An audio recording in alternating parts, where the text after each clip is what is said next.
Sign it or face the consequences. That is the message coming straight from Brazil's president, Lula da Silva, and it is aimed directly at Europe's most powerful leaders.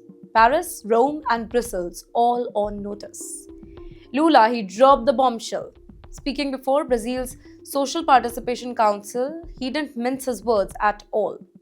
In fact, he publicly urged French President Emmanuel Macron and Italian Prime Minister Giorgia Meloni to finally back the Mercosur European Union trade deal, a deal that has been stuck, delayed, and blocked for more than 20 years now.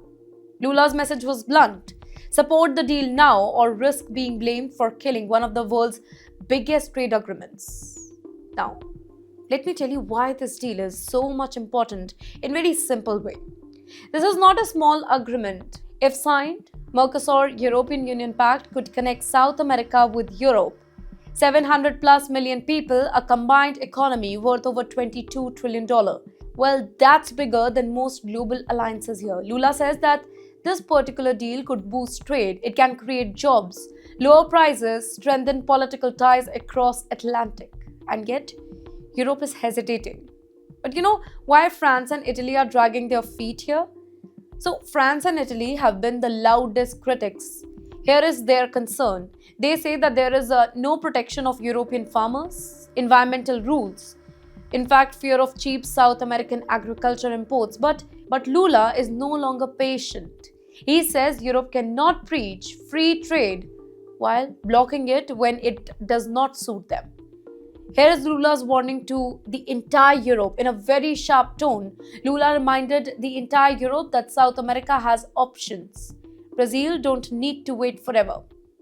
China is waiting here, Russia is waiting. The global South is watching right now, and Europe risks being left out. And this is where geopolitics enters the room.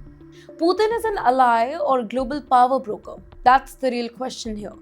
Western media often blame Lula as a Putin-friendly leader because of his calls for dialogue over Ukraine and resistance to Western pressure campaigns. Now critics say that Lula is using that leverage. His message is clear: if Europe delays, Brazil will look elsewhere. Trade follows power, and power is shifting now. Here we are talking about a deal 20 years. Here we are talking about a deal 20 years in the making and at the edge of collapse.